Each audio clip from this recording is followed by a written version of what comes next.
শরীফ ওসমান হাদির এই অকাল মৃত্যুতে আমি গভীর শোক ও দুঃখ প্রকাশ করছি।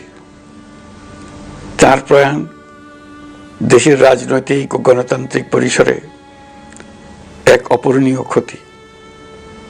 আমি তার রুহের মাগফিরাত কামনা করছি এবং শোক সন্তপ্ত স্ত্রী, পরিবারের সদস্যবৃন্দ, স্বজন ও সহকর্মীদের প্রতি গভীর সমবেদনা জানাচ্ছি। শহীদ ওসমান হাদির স্ত্রী ও একমাত্র সন্তানের দায়িত্ব সরকার গ্রহণ করবে। শহীদ শরীফ ওসমান হাদির অকাল মৃত্যুতে আগামী শনিবার একদিনের রাষ্ট্রীয় শোক ঘোষণা করছি। এই উপলক্ষে শনিবার দেশের সব সরকারি, আধা সরকারি, স্বায়ত্তশাসিত প্রতিষ্ঠান, শিক্ষা প্রতিষ্ঠান সহ সরকারি বেসরকারি ভবন এবং বিদেশে বাংলাদেশ মিশনগুলোতে জাতীয় পতাকা অর্ধনমিত থাকবে।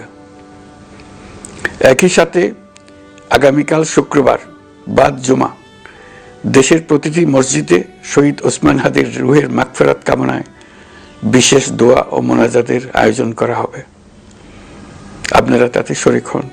অন্যান্য ধর্মের উপাসনালয়গুলোতেও আয়োজন হবে বিশেষ প্রার্থনার। আমি বিশেষ কৃতজ্ঞতা জানাই সিঙ্গাপুর সরকারের প্রতি। তারা হাদির চিকিৎসা অত্যন্ত আন্তরিকতা ও পেশাদারিত্ব দেখিয়েছেন।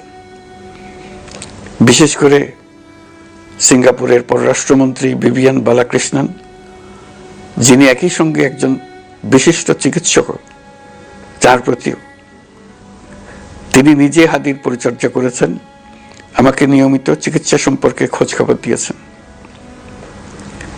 এই নৃশংস হত্যাকাণ্ডের সঙ্গে জড়িত সকল অপরাধীকে